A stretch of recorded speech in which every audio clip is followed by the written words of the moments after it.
What do you guys want to talk about?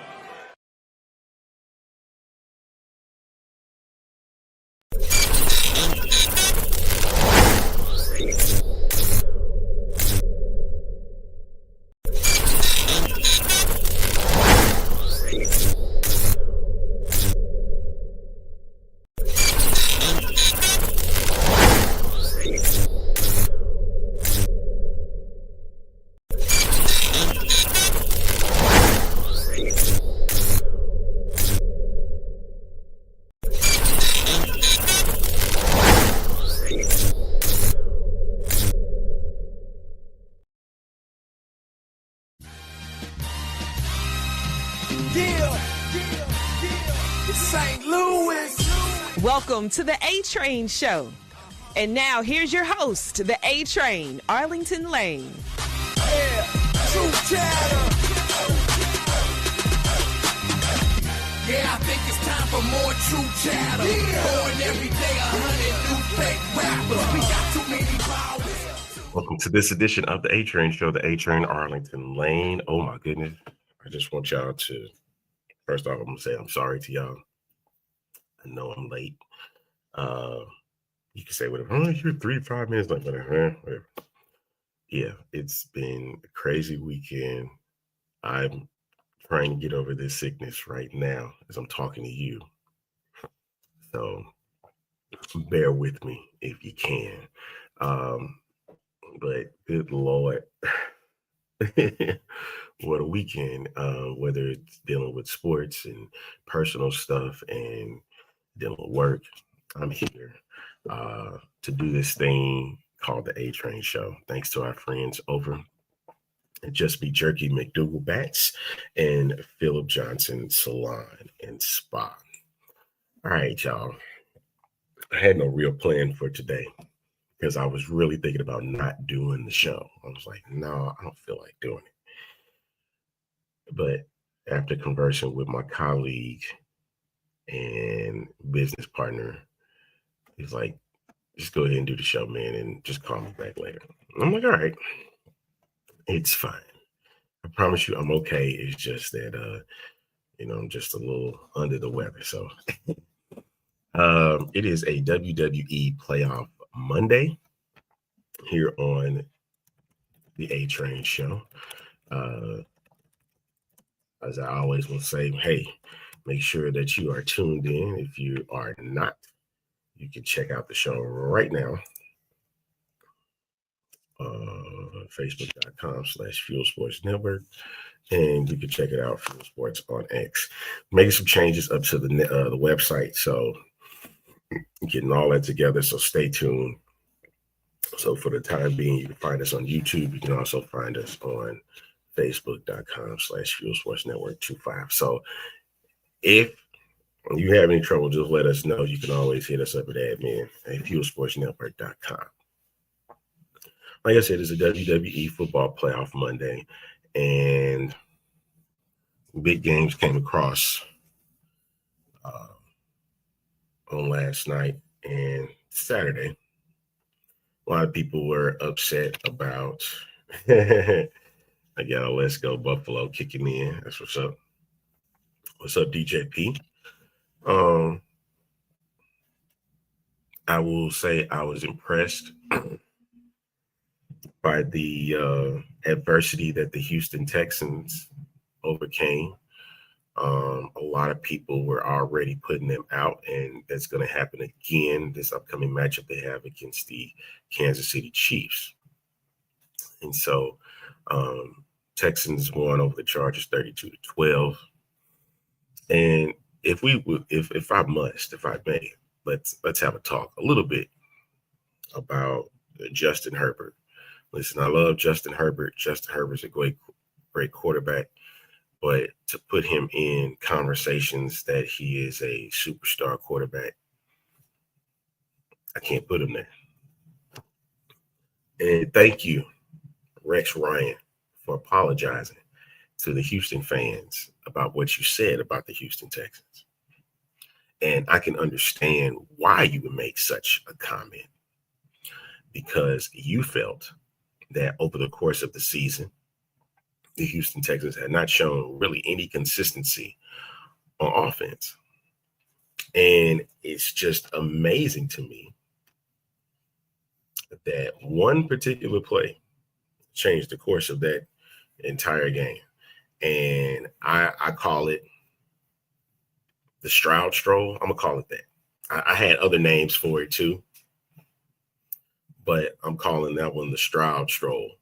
And that's going to be remembered for quite some time, especially in Houston history, especially for the Texans. And you have to also remember, y'all, the Texans are still the baby franchise of the NFL. So for them to have less than 25 years of existence in the NFL, it's quite impressive that the fact that here there's a team that has aspirations for playoff berths. And I really think the buy-in for this team is going to be consistent, especially now with a guy like D'Amico Ryans. And it's going to be, of course, it's going to be difficult to keep majority of these teams together, because the same can be said for the Kansas City Chiefs. Like, what is going to happen if they do win a Super Bowl? If they don't win the Super Bowl, what's going to happen to that franchise? Many of their key pieces are either going to leave or they're going to remain. But I guess we have to look at it as, who do you see as being a major contender if the Kansas City Chiefs do happen to break apart, or if many of their pieces are gone, if Andy Reid leaves, if he retires, if Travis Kelce, this is just all speculation. I'm not saying this is going to happen. What if Travis Kelce retires, if he decides to quit football, and what's going to happen to many of those players that, sign one-year deals, DeAndre Hopkins, Kareem Hunt, does Tyreek Hill come back? Those are the things that are going to be wondered if win or lose for the Kansas City Chiefs. But back to that baby franchise, the baby of the group, the Houston Texans. I understand a lot of people don't really see them as a major contender. And that's understandable, because C.J. Stroud had a sophomore slump. And I've said on record on social media, and I'm going to say it here again, is that many fans of Stroud did not really give him a chance to have a sophomore slump because of what he did the year before, which makes me afraid for Jaden Daniels come next season, because the bar had been set so high, and because that bar had been set, there's no room for margin of error. And Stroud could not really struggle. If he struggles, he's considered he's a bust. He'll never be a good quarterback, another Ohio State reject, that type of stuff. And the thing was, his margin of error was so high that he couldn't make errors. And that's what drove me crazy about watching fans, I guess those outside looking in, and even Houston Texan fans were believing that Stroud was just garbage. You have to understand what he went through this year, and many teams did. We can sit here and argue about this Josh Allen, Lamar Jackson situation all day, every day, no problem. Is that with Stroud did not have Steph Diggs, he didn't have Tank Dell.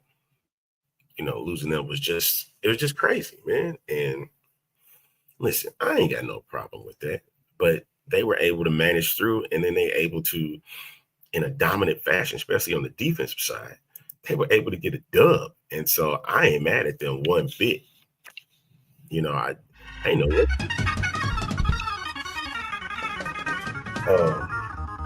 Anytime you hear this music,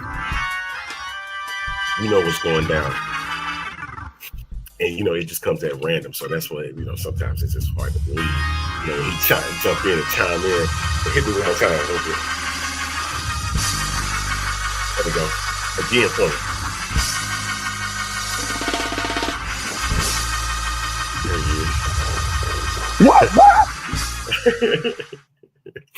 What's up, man? Good repping is here. He's here. We are here, man. I was just chiming in the first 10 minutes about watching the Texans yesterday, the other night, and seeing how one play changed the course of their whole game. And I just want Texans fans to know that you got to cut your boy CJ some slack, man. Like, for real. Cut him some slack, because the bar was set so high from him that first year. And you didn't expect that the second year was going to be, you thought the second year was going to be either the same or above that. And when it wasn't, you wasn't giving him an opportunity to have this sophomore slump. And he did have one. It's just that the team's record didn't indicate that it was. Mm-hmm. But if you look at his stats from this past year to the previous year, you'd be like, oh my God, what really happened? He had lost weapons and more. Agreed. I think, and then my thing of it is, you got to consider throughout the course of this year, the offensive line has been horrible. It's been horrific. It's been extremely horrific. They played better yesterday, but it's been extremely horrific. And not to mention CJ with the pocket, the O-line not holding the pocket right. It forces him to be afraid to run because he don't have enough spacing to move out of the pocket. So he stopped running. Yesterday he ran quite, so a few times that helped, quite a bit. It helped because he was able, the O-line did a better job with opening up those gaps for him so he can make better decisions. Now, will that work for Kansas City? It's a different ball game. And so my thoughts, is it a possibility that Houston can upset Kansas City? It really is going to depend on how the O-line handles the whole feet and how the D-line can get to Patrick Mahomes. If that can happen, I think it may be a good chance. I think they need to be incensed this entire week. But watching the game back on December 21st, watching that game, they lost by 8. They lost by 8 in Kansas City, and they're going back to that hostile environment, and they're going back into that cold weather. So, look, you've already had your opportunity there. You know what to expect. You're going to be up against it. Let's be honest with ourselves. You're going to be up against the Chiefs and the black and white. They are going to be against you. Any sign that it looks like Patrick Mahomes is totally off his game, them yellow flags are going to start flying.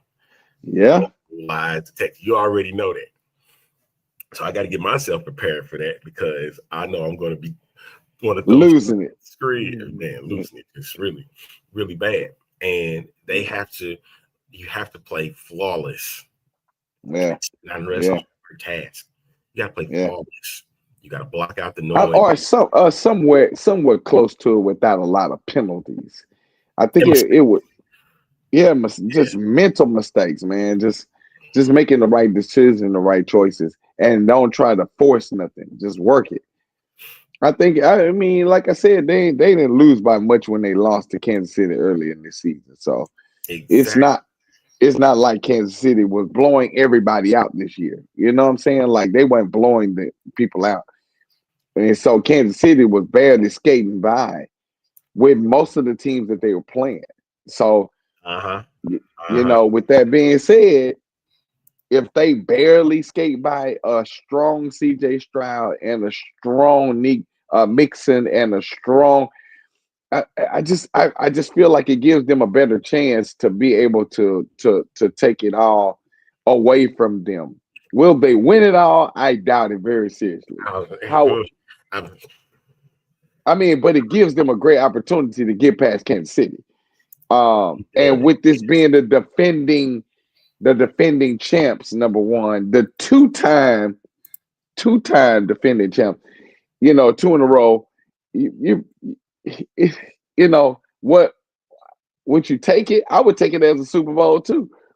If in the sense, because nobody even thought we were gonna make it this far. You know what I'm saying? So I would take it as a Super Bowl that you get a chance to knock off the defending, even if I lose to Detroit or Lamar or or Josh, whoever, whichever one advances. I mean, I think it just gives a better look on a successful year, and I we know want what we can look all. forward to. I want all of this. I want everybody. Everybody. I just want everybody. Keep on saying that. I want keep saying it. I want you to say that for the rest of the show. I don't think so, though. I don't think so, Hey, man. I want everybody to keep on saying that though. Listen, you can sit there. It's gonna be the greatest upset in Patrick Mahomes' career. He hasn't had one yet. He hasn't had one yet. I want I can all the see smoke. it. I can see I that. want all the smoke. CJ is all, and I want everybody to sit there and just pick Kansas City the whole week. Just keep saying Kansas City. I don't want nobody to say Houston. Nobody. No, made. No, I don't want no. All they say, and they gonna smoke them. I need all of that smoke. All of that. Yeah. You gonna get it, brother. That's fine. That's cool. I'm cool with that. People don't see Houston even getting close, but nope, at all. Good. nobody's paid attention. Nobody's paid attention. Kansas City has skated by teams the entire year. That's not one team. That's everybody. They barely winning by a field goal, a touchdown, it's barely the bare minimum to get them just over the hump. And man, if CJ plays the way he plays and Houston played the way they should, it's a great possibility they can defeat them, man. It'll be a great upset. I think Bobby Floyd just need to let CJ play his game. He sees that. And granted, one play, and you playing back-to-back teams in the AFC West. I just can't wait. I cannot wait. Will says, hard to believe it's been 20 years since the Commanders had a playoff victory. Get one just days after the RJK Stadium demolition. Excuse me, sir. I want credit. Thank you. I knew you weren't gonna let it die. I knew you weren't gonna let it die. I knew you weren't gonna let it. I want it. I want the credit because you looked at me like, nah, man, they ain't gonna do it. I got two. I have to give you credit, sir. You did great. You made the right choices. You got two. You made the right choices. You definitely made the right choices. I give you credit. I knew the Commanders was gonna win. That was a guarantee. But that was a barely I was like, yo, when I seen that kick go over, I was like, we in OT. But it didn't happen. I'm not gonna sit here and lie to you, dude. I wanted Gonzalez to miss. You wanted him to miss? Why? You wanted the game to keep going? Because here's my thing. I understand the mentality of coaches wanting to go down the field, run the clock down so that the next team don't get a possession. That means when you say that, you're not trusting your defense at all. And here you got a coach that is defensive minded, Dan Quinn, and you don't believe in that. If you score, you score. Yeah. But that's why I was kind of mad at Philly because I wanted Saquon to go and take it to the house, Reb. Take it to the house. It was like, come on, man. And just take it to the house, man. I mean, adding them points on the board wasn't gonna help them come back because they were down bad. And so, yeah, I was like, just gonna add it. If you remember last season, they played one game at Arrowhead. One. And that was against Miami. Miami is not Houston. So don't sit there and put that out there. And I understand where you're coming from. Houston played in the cold weather against the Kansas City Chiefs back in December. So, that's the only thing I'm afraid of, though. This is a different kind of cold. Kansas City right now is a different kind of cold than what it was earlier part of the year. So it's almost kind of like, because we remember the actual country as a whole got an Arctic blast that's coming through. Like it's like extremely cold at this particular point. Like even Houston is like 40s. And so, usually around this time, you're starting to kind of see the 50s, the 40, 50 area in Houston. It's going back down to 30s and 20s next week. So it's kind of like, yo, this is a kind of cold that you don't just necessarily expect. And then when I looked at the grid, it's across the entire country. So Kansas City is always known for it being cold around this time, right? So what I'm saying is Houston ain't used to that kind of cold. And I'm concerned about CJ being in that element with it being colder than before and trying to do what they did earlier this year. I mean, That's a I guess different I'm kind of looking at cold, it. man. What is Ohio then? What is Ohio? I mean, but my point is they are here in Houston, dude. We talking about highs of 50, the low of 30, 38, 39. So it ain't like Kansas City is a high 20, the lower below And listen, 25. okay. I'm glad we're having this conversation because there are different levels to cold wherever you are. Right. If it ever got below that, that means like hell's about to freeze over for real.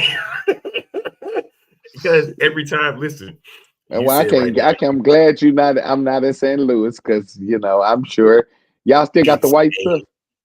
Yeah, we still got the white stuff, but it's slowly moving away. Hey, it's relatively warm this type of year. The sun is shining outside. Yes, the sun is shining outside. And yesterday, let me give you points. Yesterday was 44 degrees. That's considered warm for the yes, it's considered warm for the winter. 44 degrees. Listen, bro, it's just different. That's all it is. It's just different. So you don't think that would be a change in the dynamics of the game based on CJ and them being used to Houston, whether you get a chance to go to Kansas City, which is a great possibility. It's going to be cold. It's going to be extremely cold. And if I don't think it was scheduled to rain, but even by chance, if it does, that's light sleep. Like it's about to be really, really crazy. So I'm kind of concerned about it. And the reason why I say that is you said it's cold right now in Houston, right? No, it's not cold. It's chilly. I mean, it ain't like, it's high 40s right now. Close to the 50. No, it's 54. So they consider that cold. So the reason why I say that is they need to go outside and practice so you get that type of feel to it.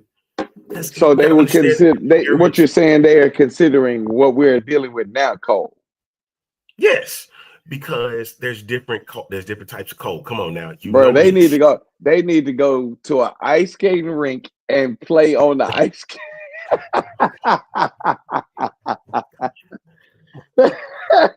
Because I've been to the one in the Woodlands, in Willowbrook, and bro, I was in there pulling out jackets, gloves, scarves in the ice skating rink. Bro, ain't no way. Take them jokers to an ice skating rink, turn the AC down to 40, let it just blaze in the whole entire building, and then they can practice. Let them practice like that. Let them practice on ice skates. Let's see how you.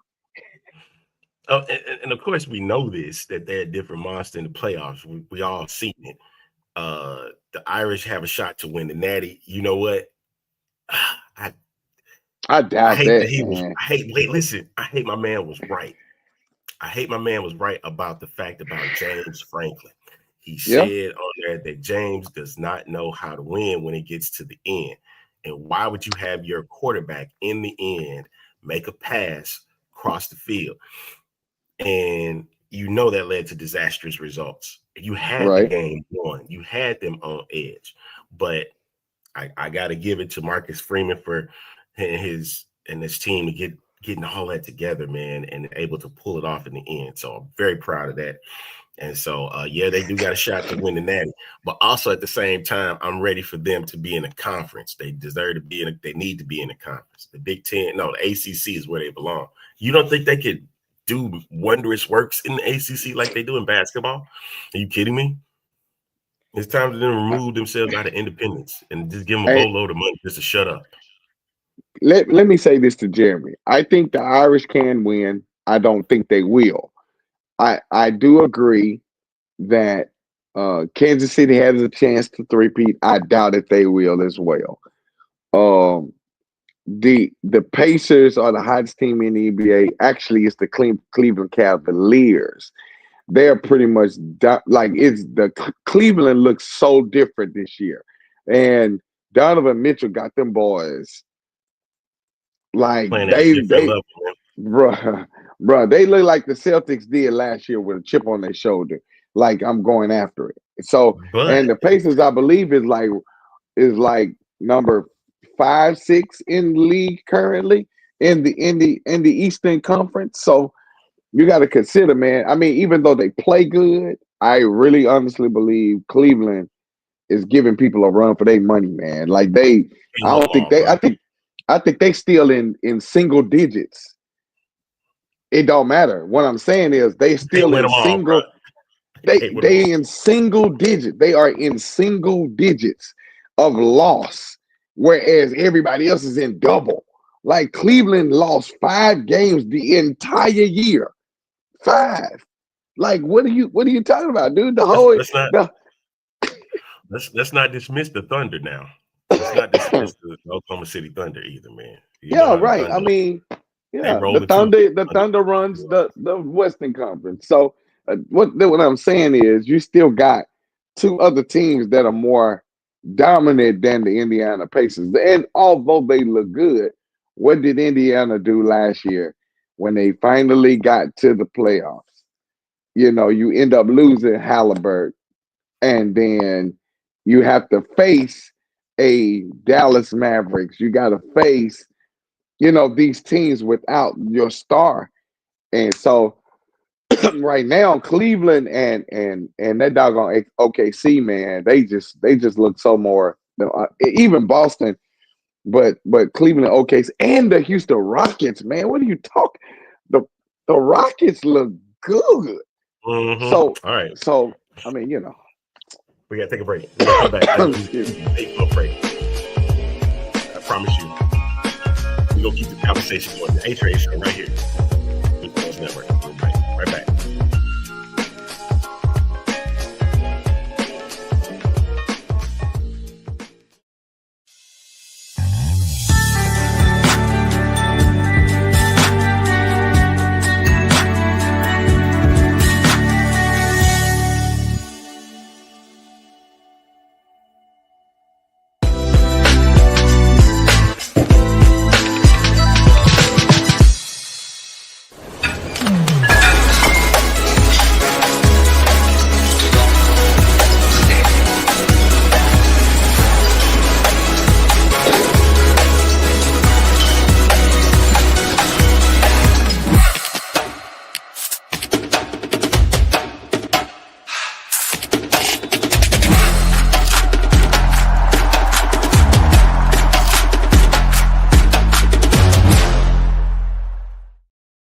This is the Fuel Sports Network. Behold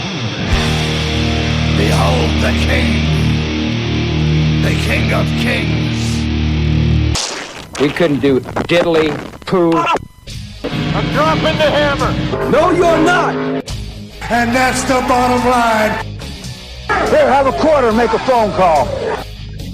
I have browsed with an alligator. I done tussled with a whale. I done handcuffed lightning, throw thunder in jail. Funky butt loving. Did he say funky butt loving? There's no crying. There's no crying in baseball. Let the big dog eat. Ladies and gentlemen, that here is Derek King. He is here. Derek King. Derek is in the house. Good afternoon to you, sir. How are you today, man? Well, you gentlemen were just having way too much fun. And, I saw what was going on, and I had to come be a part of what was happening over here. Obviously, I'm filing. I'm doing a bunch of paperwork. per usual. One of the things I came across, interestingly enough, in my endless stacks and piles of papers that I have in Casa de la King here. The reality is, one of the interesting ones I came across, and I had it, scrolled here on the top of it, that I put my chicken scratch on here, was NFL teams in markets.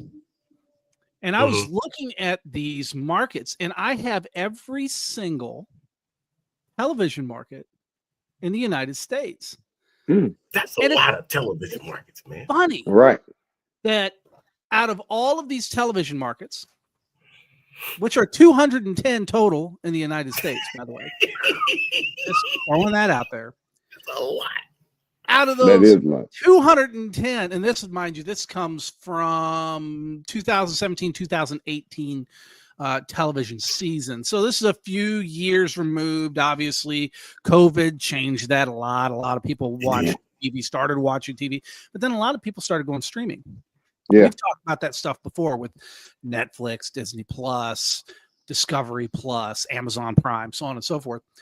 But out of all of these, you want to know one of the things that I found just terribly amazing out of everything. You look at the top, so many top, television markets within the league. And I look at them and go, wow, the top two, number one, number two, New York and Los Angeles, right? Yep. New York, 2 teams, Jets and the Giants. Mm-hmm. Baseball, 2 teams. Right. Mets, Yankees. Los Angeles, Dodgers, Angels. Yep. They don't have 2 hockey teams. They only have 1 hockey team. Well, actually, no, they have 2 hockey teams in New York. I take that back. I lied. They have the New York Islanders and the New York Rangers. Yep. But over in Los Angeles, they only have the 1 team in the Kings. They have 2 teams in Los Angeles in basketball, the NBA, which you guys were just discussing last segment a little bit, with the Clippers and the Lakers. Now, how many teams, basketball teams, are up there around New York? You got the Brooklyn Nets. You got the New York Knicks. You got the Boston Celtics. You've got, who else am I missing up there? Up on Jersey Nets. Jersey. No. That's Brooklyn. Oh no, the Nets. That's Brooklyn now. That's Brooklyn. Brooklyn Nets. But Brooklyn. Just again, 2 big markets, lots of sports teams, right? Oh, and you scroll down. Yeah, the Ducks of Anaheim. Yeah, the Ducks haven't been relevant in 20 years. But just going down through here, number 3 is Chicago, right? You would think Chicago, having 2 baseball teams, only 1 hockey team, you would think that maybe they would have 2 football teams, right? But why wouldn't they? They're they are the biggest Midwest market. So why wouldn't they have another football team? Now, again, the conversation has been had recently of whether or not they would have another football team that would potentially come into the Chicago market. Let's face it, the McCaskey family with the Bears have done nothing but screw the pooch in Chicago. And reality of the situation is I don't know if they can do any work. They're getting up there with Jerry Jones as far as the inability to be able to field a good football team. So it's funny to me as I go down through the list. Out of all of these markets, the next biggest one that you get one outside of St. Louis that does not have an NFL football team, by the by, just throwing that out there. Salt Lake City and San Antonio. They don't have NFL teams at all. In the top 31, they are the top 31. San Antonio is 31st. Where that's Salt Lake City is 30th. San Diego is 29th that does not have a football team. So, but that changed, obviously, with the Chargers. 2016, 2017 debacle. Mm-hmm.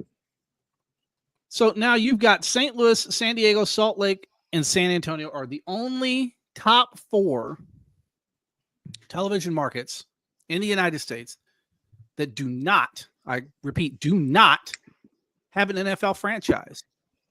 Now, what say you boys? that changes in the next 5 years. So let's say by 2030. What's to say? We know, Arlington, you, my good friend, know the Houston market very well.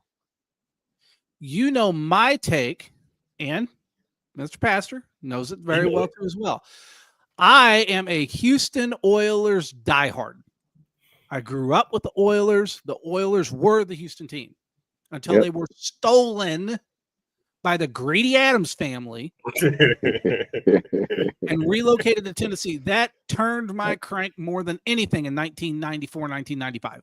That made me madder than anything. When they took that franchise, the Houston Oilers franchise, out of Houston and allowed them to move to Tennessee, that just was one of the biggest bugaboos I ever had. If you wanted to let Tennessee have a franchise, there was plenty of other franchises that could have moved. Plenty. Yeah. That jersey. Well, that's my Warren Moon, baby. That is my 100% certified autographed Warren Moon jersey. I'll never let that go because Warren Moon's my guy. He's my man.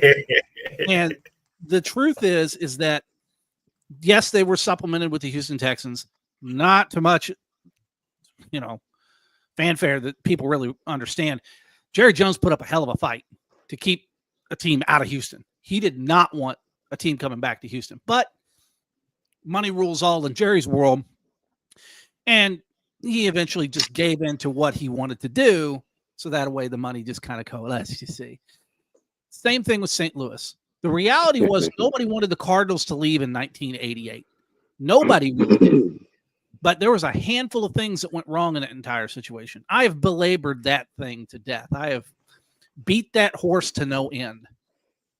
The truth is that the Cardinals should still be in St. Louis. They should not be in Arizona. They should not be in Glendale.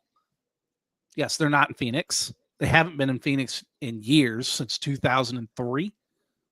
So I would say, what's to say that,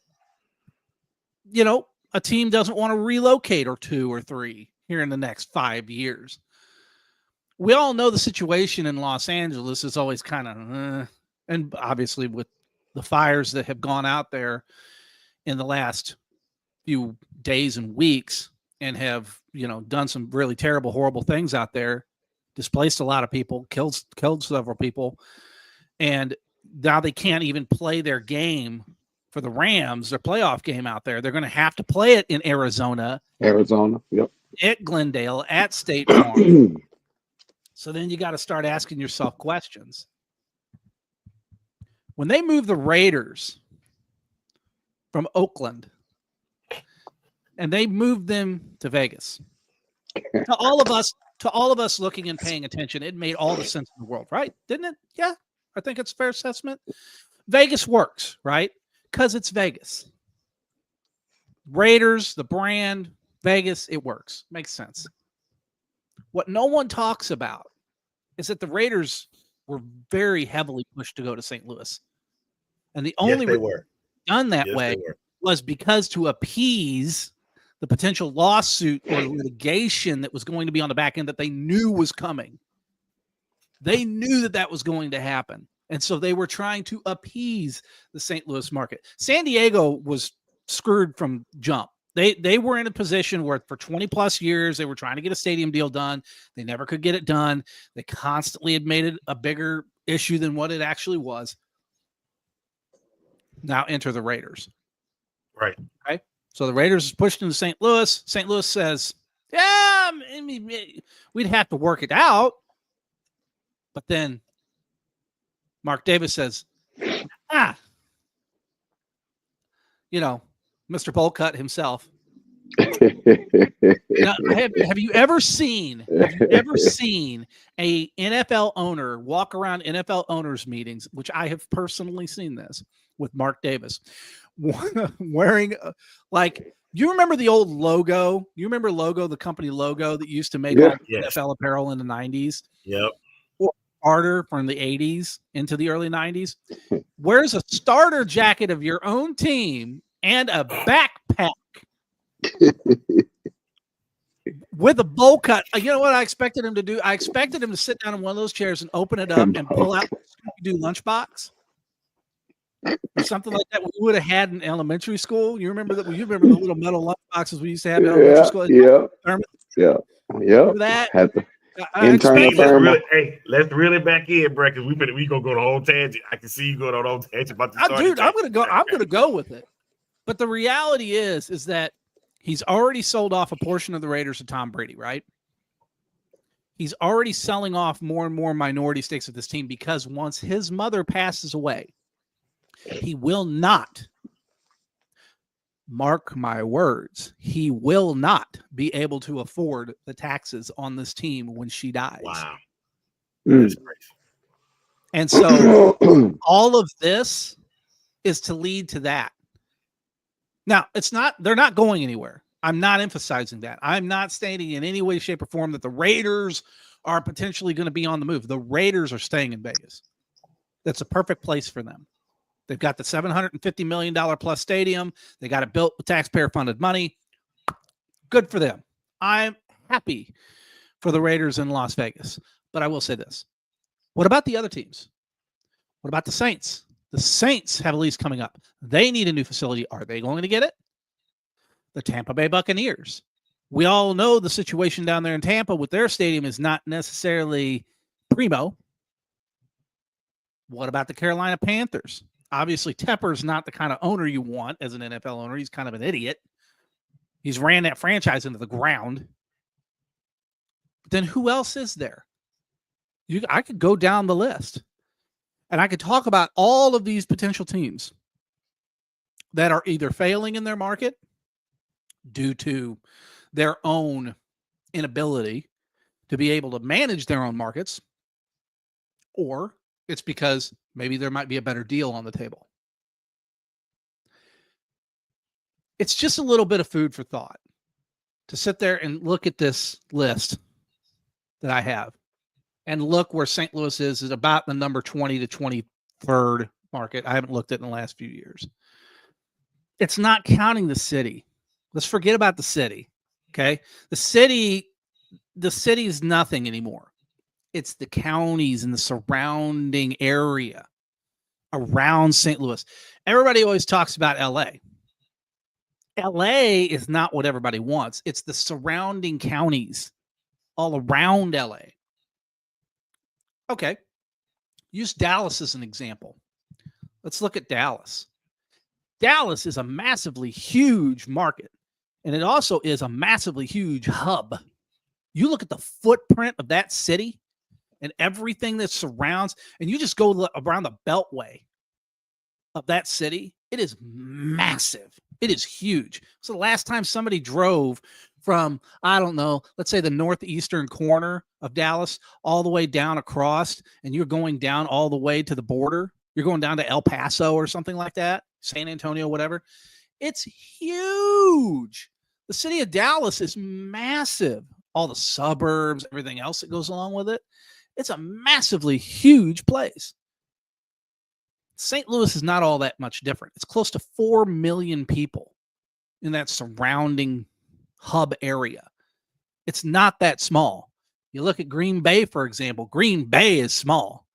And if I was to entertain you all just for a brief moment in time, and we would look at Green Bay, Appleton area, it's number 69.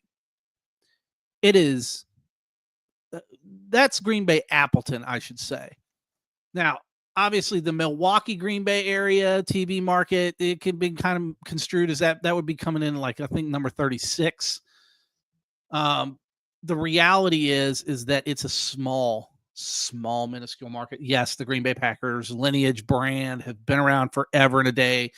They are publicly owned. They're not privately owned by any specific owner per se, because I guarantee you, had they had been, they would have moved by now. They would have been in another city. They wouldn't have been the Packers no more. Then maybe they would have carried the name lineage. I don't know. I don't know how that would have worked in any other format or any other place. But the truth of the matter is that a lot of other teams would have moved, considering on the circumstances. Got you, man. That's. I mean, you had a lot. That was a lot. And the only reason this brings me up is because of the NFL playoffs and what's been kind of going on, and watching what's happened over these last few years, and watching what continues to occur. I just don't see how it can maintain itself over the next 5 years without having drastic changes. That's my opinion. So I just can't see it. Business-wise, it just doesn't make any sense. Gotcha. Okay. Man, thanks for the inside thought on that, because that is definitely something that we got to look forward to as we get into towards the future for the NFL, and potentially more teams getting involved with the NFL, man. So thank you for that. I do appreciate it. We're gonna take a time out. We're gonna come right and we're gonna finish this thing out with some WWE. All right, so stay close. We'll be back with more. Yeah. Oh boy. Oh boy. Yeah. So we gotta take a break. So we'll be back right after the A-Train show on Fuel Sports Network.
We're back on this edition of the A-Trade Show. The A-Trade, Arlington Lane, Derek King in the house, Rev and the Deke. We're doing our thing here for WWE Playoff Football Monday. Value the insight of what just transpired here in this last segment. But we got to get into the WWE because you know how we do this on every show. We got to make sure we get that in. Yes, sir. Get out of here. And in the last, what we just checked, just some breaking news that just kicked in. This is for you, Rev. They parting ways with Mike McCarthy. Yes. Thank you. Thank you. Wait, that ain't the only one. Let's get rid of Jerry. Yeah, what would you rather have his ding dong son running around with his underwear pulled up over his head? I really don't think so. Come on, let's go get Mike Tomlin. Go get Mike Tomlin. Oh, and I heard the story. They're hanging on. They're hanging on to Mike. They ain't letting go of Mike. Man, I hope they let him go. They ain't gonna let him go. Mike's too good. They know better. 80 wins and no playoff losses in the last 8 years. Yeah, that to them, they still feel like he has a losing record. They still feel like every time he hits the playoffs, he's gone. So we hadn't had a really good run since Ben. I don't know. We'll see. Let's just get somebody better. I even thought about Rex Chapman, but I think him and Rex and Jerry are gonna have a whole fight. I think for Pittsburgh's sake, I think it's just the third head coach since 1969. They've had 3 head coaches. Yep. Pittsburgh, yeah, for sure. Knox, they merged. Cowher, Tomlin, yeah, that's right. We had Chuck Noll, Cowher, and Tomlin, right? Okay. I'm thinking Knox from the LA Rams. Chuck Noll was what you talking about? Yeah, Chuck Noll. Yeah. So 3 coaches, that's crazy. All right. I wanted to throw that for him because I know he was looking forward to seeing something like that. Couldn't wait. I couldn't wait. I was waiting on tomorrow. I just felt like tomorrow was going to be the day they was going to say, yeah, nope, it's gone. He died. But he should have been did that. Tippy time is here. That's what we learned on Friday. Tippy time is here, right? Yeah. And Naya has something to say about it. She did. And they had a number one contenders match. Still waiting on Jay Cargill. I think they gonna spread this WrestleMania. I mean Royal Rumble. Royal Rumble. That's fine. Remember Royal Rumble was the day she made her debut. Correct. Last year. Last year. Okay. So Royal Rumble will probably be her moment. Okay. Bailey won the Fatal 4-Way, and now she gets the number one. She's number one contender. I just want Bailey to go find something else to do. Yeah, I'm over it. I think she's gonna get a pretty good match between the two of them, especially that'd be a great title defense for Tiffany Stratton to start off with. You know what I mean? Yeah. So Tiffany's a great athlete, and everybody was ecstatic that she did win. Let's not remember she's also still a heel at this point. Yeah. So they needed a face for it, and Bailey fits the bill. Hey, wait. Hey, see, you didn't pay. Did you pay attention to the match of the women though? Did you pay attention to Naomi and Bianca's interaction? Remember the last few times when Bianca and Jay kind of was having that interaction, she was looking at confused, like, well, are you trying to hit me? Are you? But this time she was like, no, we ain't doing that. Something's brewing right there. I keep telling you. Listen, I'm looking for all of that. Of course, Raw on Netflix Part 2 tonight. Episode number 2. And they got big championship matches, big matches coming up for this. Of course, it's Damian Priest versus Finn Balor. Hopefully this ends and it's over. After this is all said and done, Chad Gable got his mystery opponent. Penta, let's go. We're looking for Penta. But let me ask you this, Derek. How did you feel about the first Raw on Netflix when you saw it? Well, to be honest with you, I was happy because I didn't see a lot of lagging issues like I'd seen with the Tyson Paul fight, like I'd seen with the NFL special that they had, had some issues there too as well. Again, I was very happy to see the consistency. Now, was I thrilled about the outcome of the show? Not necessarily. I give it kind of a C+ in that area because I just felt like it was well, we both did say that. I feel like it was lacking in the wrestling aspect. There was a lot of talking. There was a lot of that kind of stuff. I wanted to get back to the wrestling aspect of it. Let's have a couple of really good matches. Then we could have a segment or two with some talk. But it just seemed like it was segment after segment after segment of consistent promo cutting. And I just didn't dig that. So I give it a CC+. That's where I I can go with that. I get that. And I think what they was going for, because I think what they do, 4 matches in those 3 hours. 5. They did 5. Yeah, 5 matches in 3 hours. And when we look at the way that they did, then those were WrestleMania type matches because you got to have something to fill in the time.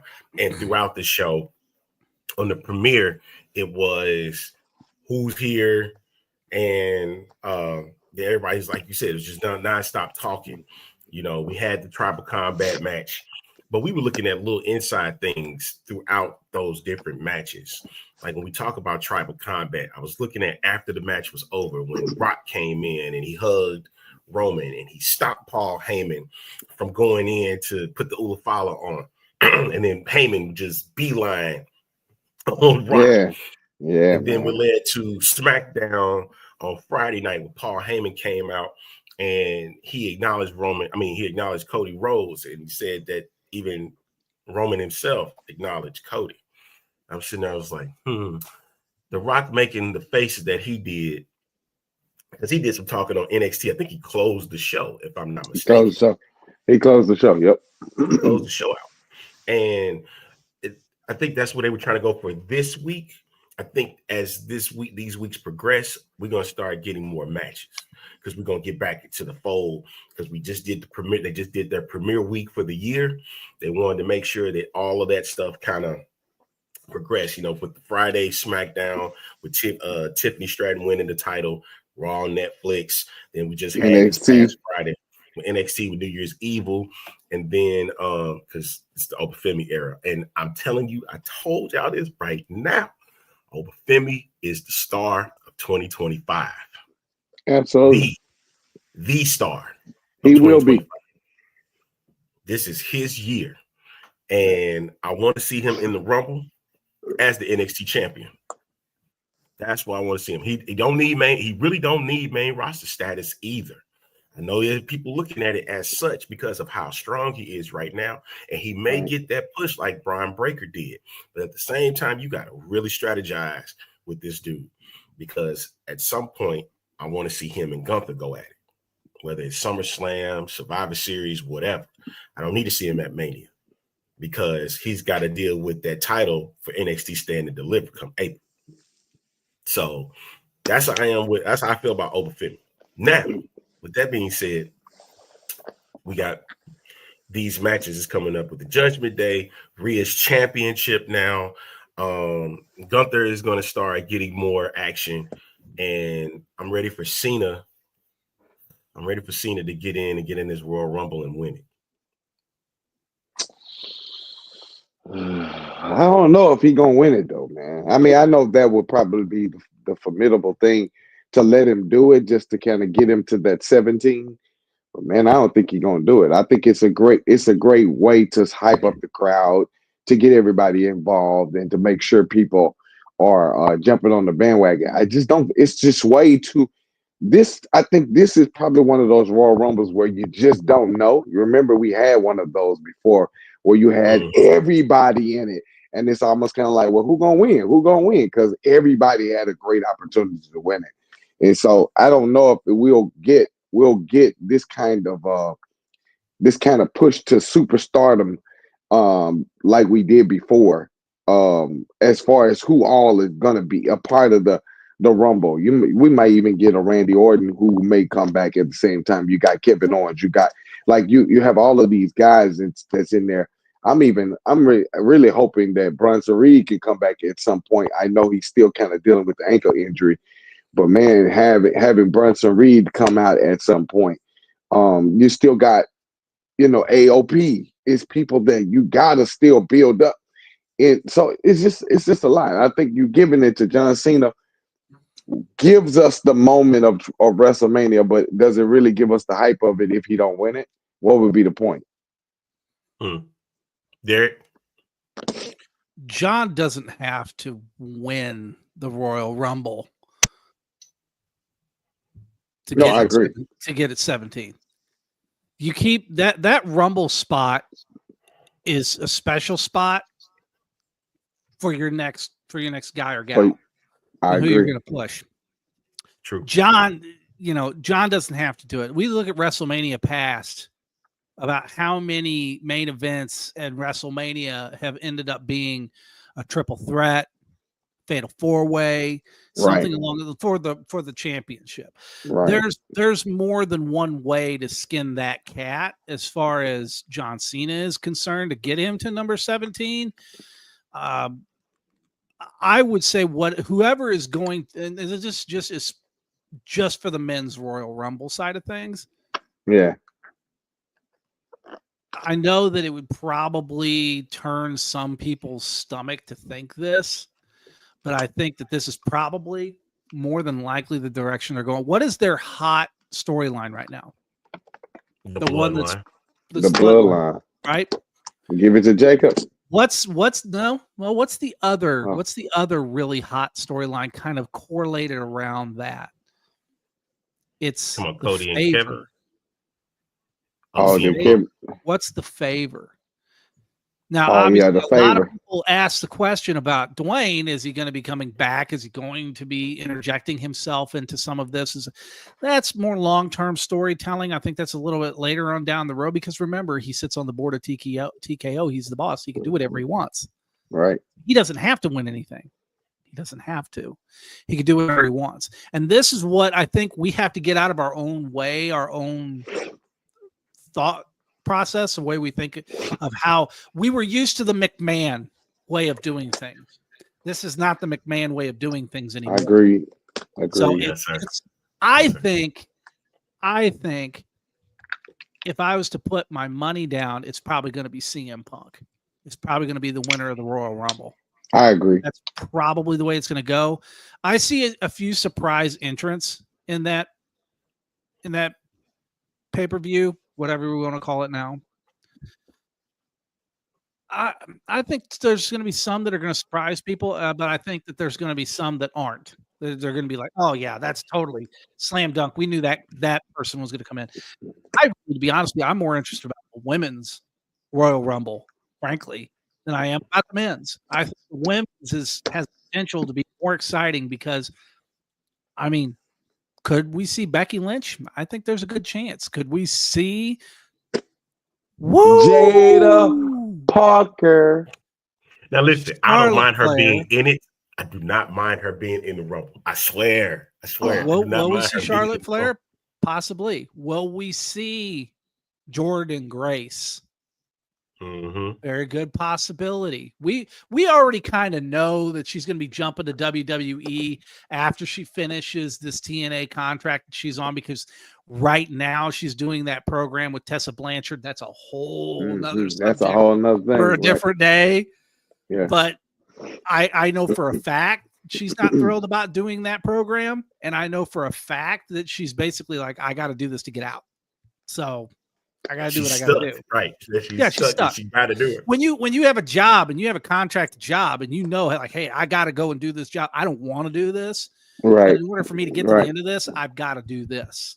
Absolutely. And so I think, really, to be honest with you, I think the women's is the pop. I think that's the one that we're looking at, frankly. Daniel Bryan. Daniel Bryan. Yeah. No, 10 years ago. I would not be surprised by that. I wouldn't either. Lash and Shakara are going to be number one contenders for the tag titles after tomorrow night. You know what?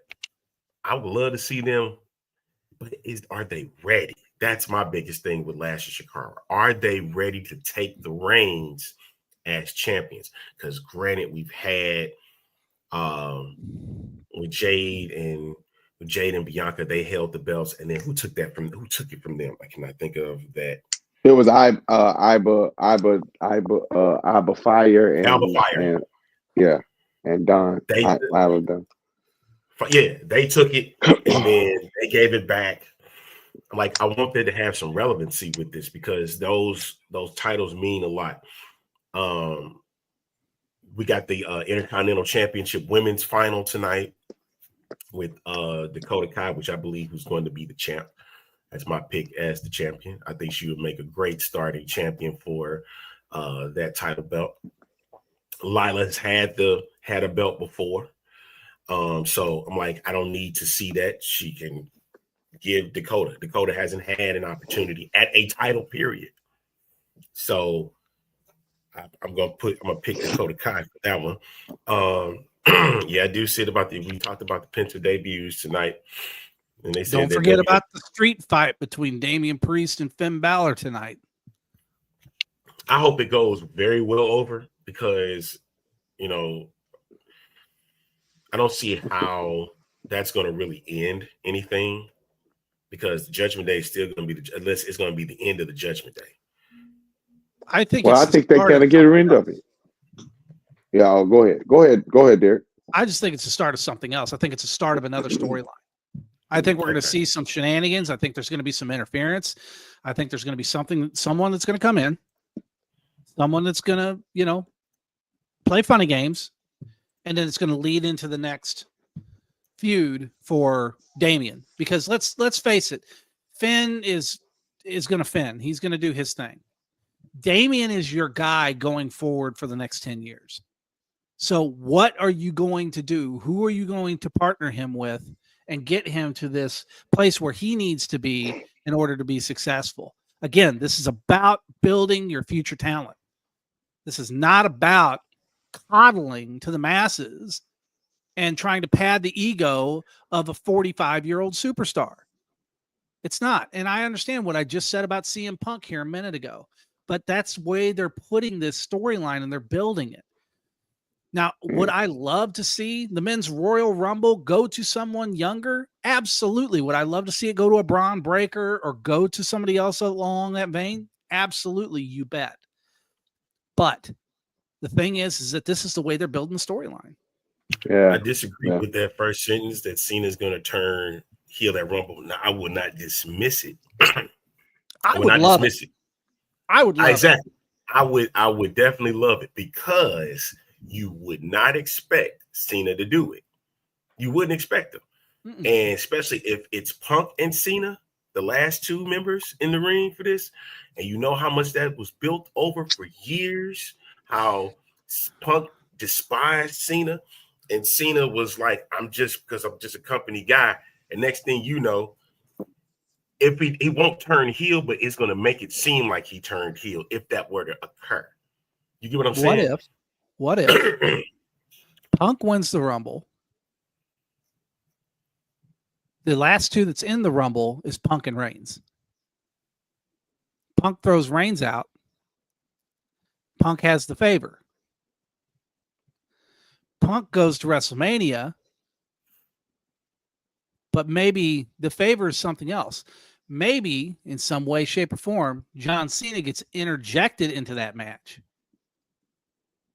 between Punk and whomever or however. That sound like an Elimination Chamber match.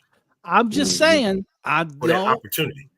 There might be some possibilities a little bit later on down the road where you can weave that in there. I'm not saying that's going to be the case. Again, I'm trying to reject my Vince McMahon way of thinking. Yeah.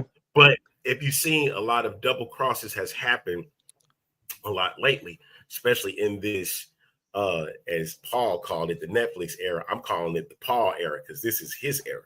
This is his leadership. You know, him and Shawn Michaels. No, bump that. This is the DX era, DX leadership era. Because at the end of the day, seeing guys like X-Pac is staying.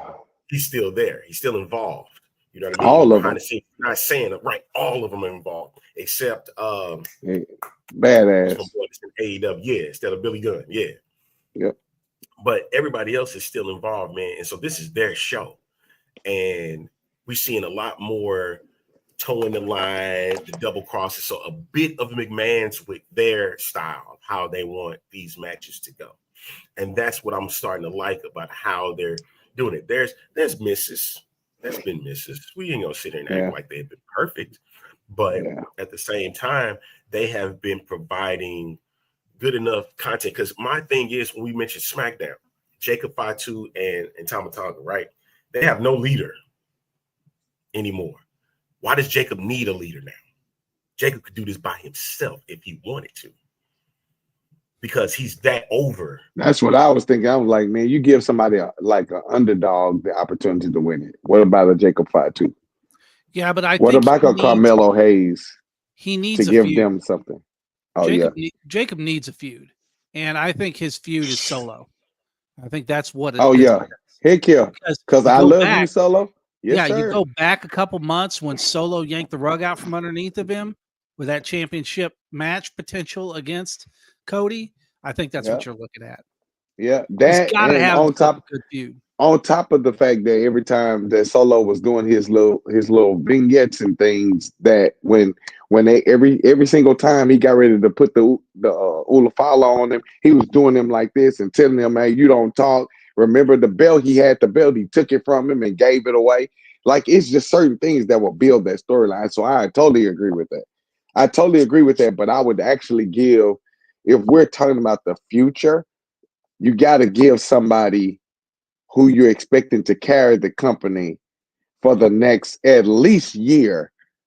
You got to give them a shot at. You got to give them the opportunity to win the Rumble in order to get to WrestleMania, because the only other alternative would be Money in the Bank, that's where you get the briefcase and you hold on for the contract, or whatever the case may be. So, you only got what 2 or 3 shots throughout the course of the year to actually get a shot at the title, and Can't that's see one of them. Fatu with that. That's the only thing. He can do the matches, the ladder matches. Man. I just don't see him with the briefcase because he's that maniacal and crazy and stuff. And maybe I'm wrong, man, but there's ways I would look at that. Like Carmelo Hayes, I think that'll be suitable for him. It's a Money in the Bank contract. Because if we look at what's been going on with the young people in WWE, the younger generation, or however you want to look at it. Tiffany Stratton was that, getting it from NXT.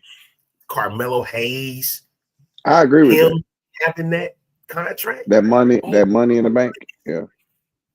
And then surprising everybody and him winning a title, and then the potential later down the line with Trick Williams. So here's my question. Let me ask you a question, because things have changed. Things have changed over the years. So let me ask this question, and I know we kind of way over time, but let me ask this question. Do you guys, the Money in the Bank contract was not always for the heavyweight or the main title? It could be any one of them, correct? Correct. I think it was just for the heavyweight title, though. Well, in the beginning, it was any title in the beginning. So is it back to like any title, or is it now the choice? I mean, only the heavyweight, the main. Yeah, it's the way I understand it. Specifically now, it's just for the world main title, the main title. See, I'm wondering if we should open that thing back up again to any title at all. That gives so much more depth to who holds the briefcase, and not everybody is a main title holder. So if you end up, I understand what you're saying with that. The thing is, we want to see it on somebody that you would least expect it. When Tiffany Stratton got the Women's World Championship with the WWE Women's World Championship off of Nia Jax, is because we've been wanting to see her win that title. When she won Money in the Bank, we knew her time was coming. When you have guys like a Carmelo Hayes, you have these younger guys in the back. Carmelo's already. I got a call, guys. I'll hit y'all later. Okay. When you got young guys that are looking to be the next big thing, Braun Breaker could be the person with that title, right? I get it. He's the Intercontinental Championship right now.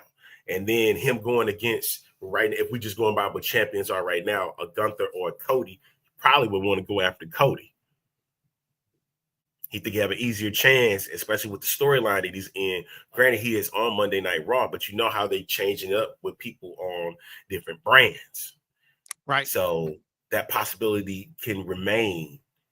So that's my thing. Is that Money in the Bank now is for guys that they see as heavyweight champions. Whether but they are I underdogs understand. or not. I also understand what Pastor's saying too, to give a little bit more interest overall to that dynamic. I get it from a storyline perspective, but it also adds more and more prestige to that Money in the Bank briefcase. When you do win it, you're looked at as that guy. Let's go back and look at some of the prior Money in the Bank winners. Damian Sandow. Really? Did we really honestly view him as a credible threat? Vince did. I mean, if that he was did, a Vince move. If he did, then that was, again, I love Aaron, right? That's his real name. Real name, yeah. Aaron's fantastic. Great dude. Love him what he's doing over in the NWA right now, and has been for a little while. The Miz also had it. Didn't the Miz lose it? Didn't the Miz have it and lost it one point in time? Because I know that Aaron did, Damian Sandow. I know he did. Who was the other one that had it and lost it? Was that Otis? Cena. That was Otis. Cena lost it. Cena lost it? Cena lost the Money in the Bank.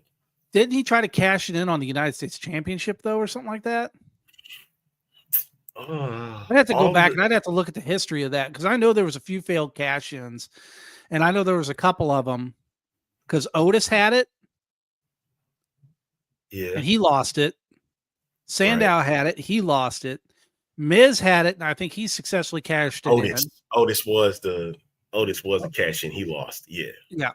And then I remember Miz had it, cashed it in, won. And the other one that comes to mind was now Nick Nemeth, Dolph Ziggler, when he had cashed it in against now the former.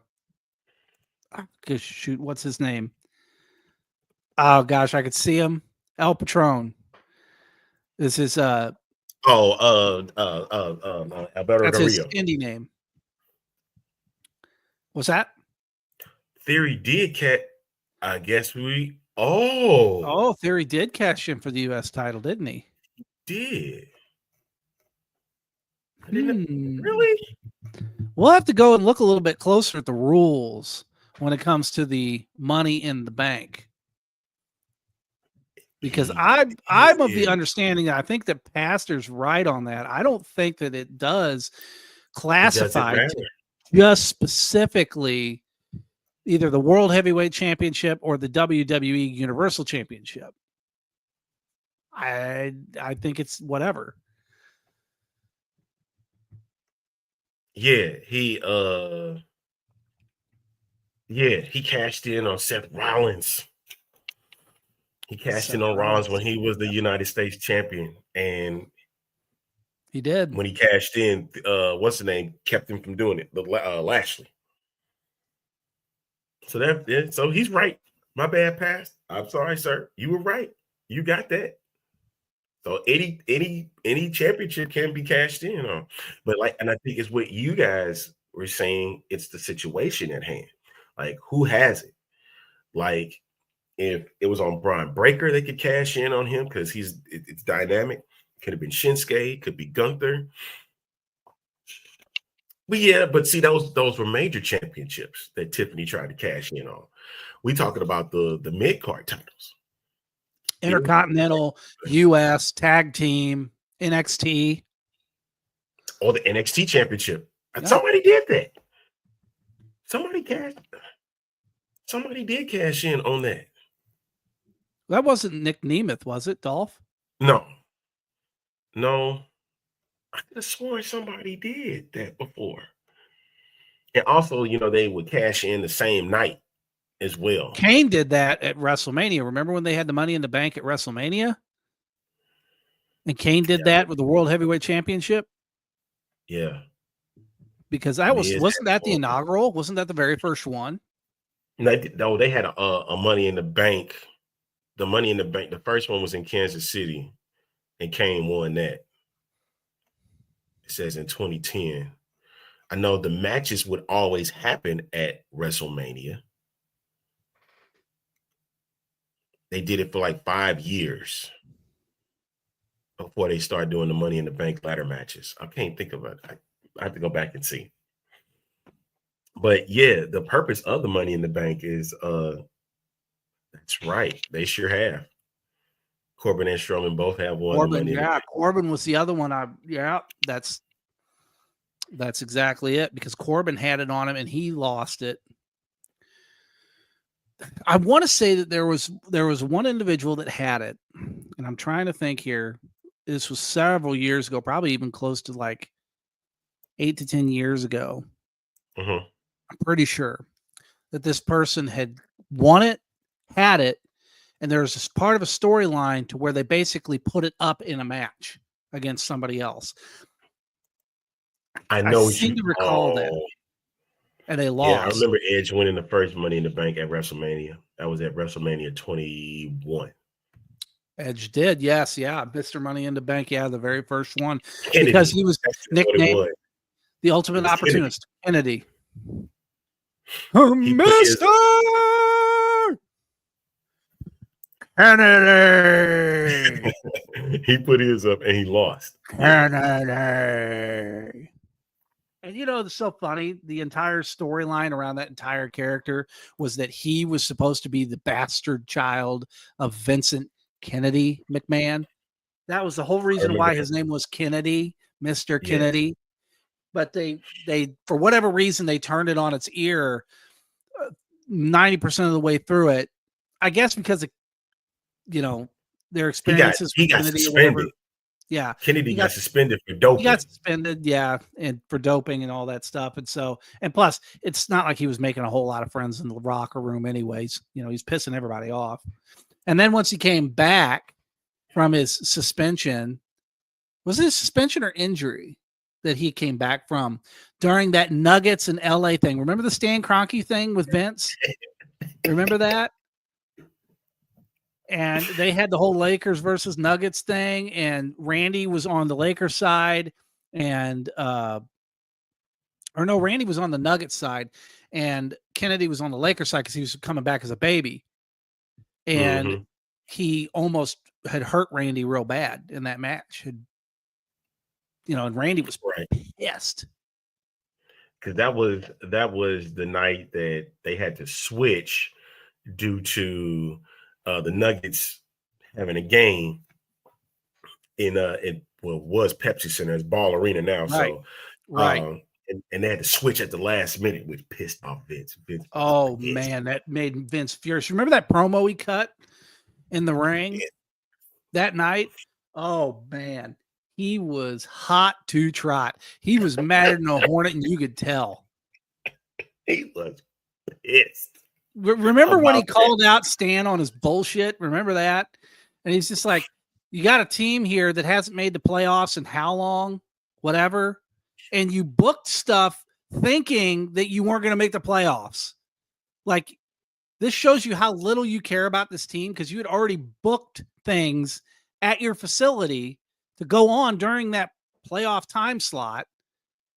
Because you had no intention to, you didn't even think that your own team that you own was going to make the playoffs. I remember he cut that mad promo on Kroenke. And it's just like, oh, yeah, that brings back a lot of memories of what he did in St. Louis. Yeah, it did. And you know how Monday Night Raw is at that time, But compared to now, hey, I just want people to understand, Paul's going to keep saying it's family friendly when damn well it's not. Oh, yeah. Oh, for sure. Because they have a lot of sponsors. Brought to you by Snickers. It's just like, come on, dude. You got millions and millions and millions of dollars hanging in the balance. You don't think that you're going to, oh, yeah, no, we're PG. We're family friendly. Sure. Yeah. Okay. Yeah. We're going to start censoring some words, and we're going to start censoring language, and we're going to start doing all this other stuff. Okay. Do we remember the DX promo in 1997? You remember that with him and Sean and China standing at the podium? We could no longer say words like bleep and bleep and bleep, bleep, bleep, bleep, bleep, bleep, bleep. I remember that. It's live, man. It's live, dude. I heard now, and I did hear that when you go back and watch Raw from last week, all of the Rock stuff has been edited. Yes. But that's the cool thing, because remember, for years you could not go back to watch Monday Night Raw full form on any platform. You would get 90-minute versions on Hulu, which was okay, which is cool. You just get the matches and the main stuff. But to go back and actually watch it in full, you didn't have it. Mm-hmm. And even when you would go back to watch other Raws, you would have to wait until those Raws came on a platform. So yeah, kids, very cool. I'm going to tell you, it's a magical little thing us older guys and gals had to do way back then. It was called VHS cassettes, and we had to sit in front of the TV when it went live, and we had to press record, or we had to schedule it on our VCR. Okay, that's another thing too. We had these things called VCRs, video cassette recorders. Children, it was awesome. It wasn't. It sucked. Because half the time when you schedule the recording, it didn't record half the time. So whenever I'm trying to watch something later, oh hey, I want to record Rudolph the Red-Nosed Reindeer claymation Christmas special. Well, guess what? I missed it this year because they changed KMOV, Channel 4 St. Louis, changed the date and the time, and I missed it. And I didn't get the updated television schedule, so I didn't get to record my Rudolph the Red-Nosed Reindeer claymation. I'm still pissed about that, Arlington. Can't you tell? Wait, remember the preview channel? A place where you can find your television schedule? Yep. Well, see, here's the thing. You ever hear those? You remember back in the 80s, and 70s and 80s when Johnny Carson had Ed McMahon on, and he would be doing his monologue. He'd say, the weather is so cold outside. And Ed would go, how cold was it? Growing up, I was so poor. How poor were you? How poor was I? Where we had 3 channels. We didn't even have 4. We had 3 channels. That was it. And so we only had 3. We had the aerial antenna. We only had 3. Well, I guess we could have had a 4th every now and again whenever the weather was right and things were perfect. But, you had to kind of lick your finger, stick it to the antenna, hold your other arm out and, point it in the right direction. Hey, hold it right there. Wait, stop. No, you remember the old bunny ears on the TV? Jesus. Did you put the aluminum foil on them? Grandmother's head there. Yeah, over at grandma's house. Yeah, I remember that. Because I remember that. I remember the black and white TVs. We still had black and white TVs over at my grandma and grandpa's house, and they had the bunny ears on them. That was a hoot. That was gosh, what was that TV? That sucker would be. I know they had an old RCA, and I remember, man. God. I remember the furniture style televisions. Remember when those came out? The floor in sets. the 70s, yep. 60s and 70s. Those are the Yeah, furniture style television. Oh yeah, man. But I remember when we would have to watch TV, we'd have to record on VHS whatever it was that we wanted to watch later on for posterity, whatever the reasoning may be. We had to do that. It's not like nowadays where you just pick up your wonderful little, iPhone or Android or whatever it is, your little pocket computer. Yeah. And you can just watch whatever you want to from wherever. We've come a long way, sir. I mean, I remember the one year I went to camp and I had taped game 5 of the 98 Eastern Conference Finals with the Bulls and the Pacers. And I didn't want nobody to tell me what happened until I watched that tape. And I never really watched that tape. Because by that time I had found out what happened. Reggie Miller. Man. Whew. Yeah. That was a good one. It was. That series was good. It was one for the ages and something to remember from that Bulls run, near the end. So, and what's crazy is today is the 26th anniversary of Mike's second retirement. 26 years. And I remember that day, young kid, I cried. I cried when Mike retired. Like he really gone, man. I'm sitting there. Yeah, he's really gone that time. How old was he? 42? Was he 42 when he retired the second time? No, he was only 35 at the time. And his birthday is in February. So, yeah, he was only 35. But the second one, it was like we all knew it was over because Pippen was gone. They traded him. Ryman was gone. Phil was gone. Like we knew this was over. Like the Bulls were dead in water. That was it. And then he comes back with the Wizards. I was like, I cried for nothing. To be honest with you, I mean that one didn't necessarily affect me that much. I remember the one retirement from sports that probably affected me personally more than anything, because I've been a big football, big baseball guy, right? Man, growing up, to be honest with you, I think Ozzy's hurt pretty bad. I had a feeling you was gonna say that. I had a feeling you was gonna say Ozzy was that one stung. That one was pretty rough for me. And just such an amazing guy all the way around, just everything that he did, everything he still does. to this day, even where he's at. But I don't know if it was retirement, but necessarily loss when we lost Kobe. I think that hurt. That was a weird one, man. Cause That hurt because that was so out of left field, so out of pocket. There was no rhyme or reason to it. And what made it worse is being a father and having a daughter. And he lost his daughter too. Yeah. And that was tough for me. It was. That was probably one of the worst. But if you just look at, say, retirements per se, Mike, okay, you've done this twice, third time's a charm kind of thing. There's been other players I've loved over the years that I've watched retire that I felt like still had more in the tank. Will Clark was last year with the Cardinals, where he hit, I think, 307. He was over 300, 314, something like that. He had just a stellar back half with the Cardinals. And I really felt he could have came back, played another year with somebody, whether or not it was the Cardinals or somebody else. I felt like he had a lot left in the tank, but he just didn't want to. And that's okay. That's fine. But, there's been a lot of players I've seen walk away from the game, whatever game it may be, and feel like, man, there was still more that you could have done.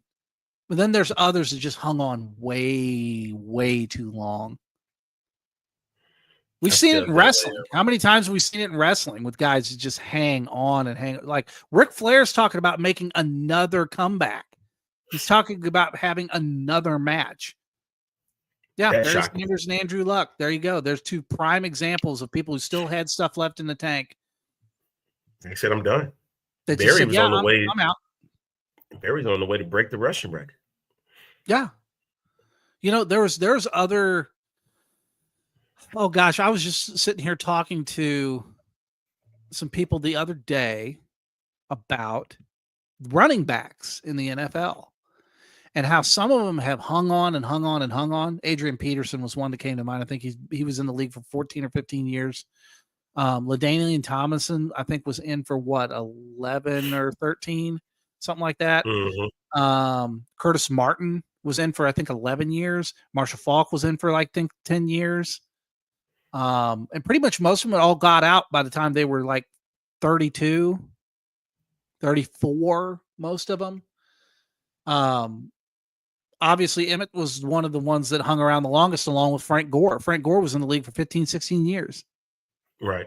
How that guy was in the league for as long as he was. Isn't his son coming out of college right now?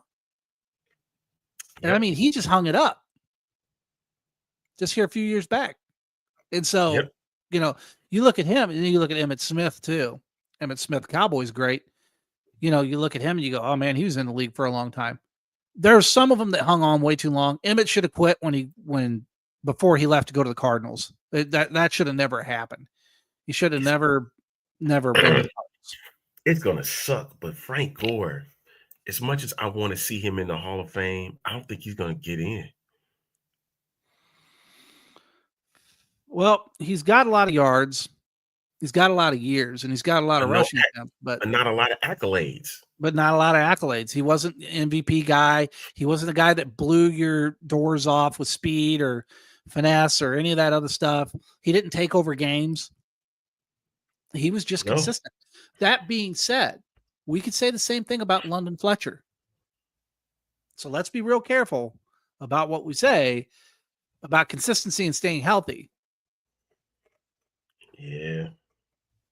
But no, he didn't have accolades, though. London Fletcher did not have accolades. But does London Fletcher deserve to be in the Hall of Fame? He is it. But does he? Of course he does. But it's the accolades. Well, then Frank Gore deserves to be in the Hall of Fame. But they're not at the point. They're not getting in. I'm just saying, there's some arguments to be made. He's not getting in, man. Well, I'm looking at the list now. Look at other players that had a huge impact on the game in a very, very short period of time. Kurt Warner. He had a handful of really great years. He had a few bad years. But the only reason, 2 reasons, he's in the Hall of Fame is because he took 2 perennial losing franchises, basement dwellers, to the Super Bowl. That's number 1. Number 2, he was a leader of men. He ain't never getting in. Priest Holmes, no. If Fred Taylor and Steven Jackson ain't getting in, man, Fred Taylor, man, that guy was a beast back in the day. And he played for an expansion franchise. franchise. Yeah. And you would think you would give him the nod, him or Brunell the nod because of that, but because they had no accolade. Tony Baselli was offensive tackle for the Jaguars for all those years. He went in. But he had accolades. Yeah, because he was an all-pro. He was a multi-time Pro Bowler. He protected Brunell like nobody else did. He was a great OT. Brunell, and again, Brunell came from that quarterback class with Favre and Warner and Detmer. They were all in the same quarterback room with Holmgren, right? With Andy Reid. There's so many of them. What was the one guy that was a 49ers coach? And he was, did he coach in Detroit too? What was it? Mariucci. I think Mariucci was in that coaching staff too, along with Andy Reid and Mike Holmgren. I think Mariucci was there. Green Bay. Yeah, all in Green Bay in 95, 96. Yeah. That's fact. Yeah. Said, well, Torrey Hope get in this year. Well, we hoping. Oh, man, I'm hoping so. Yeah, I'll definitely hope. All right. We're about to, we got way over time, but that's fine. We're about to get up out of here, and we'll touch bases with you guys on Wednesday and continue. I want to have a conversation like just that about the Hall of Fame and stuff. Like the conversation we just had to close out, like things that we missed, and things that we missed from back in the day and stuff like that. Just actually reminisce. Like I can do that. We can have those types of talks. I would love it if you could join me because I would definitely love to hear from you and then hear from the fans and stuff from back in the day. So it's like a way back Wednesday we'll do for that edition, and then we'll touch on some of the things that we've seen leading up to these upcoming games and whatnot. All right. So for just a little while, thank you, Derek. Thank you, man, so much for jumping in and chiming in for a bit. And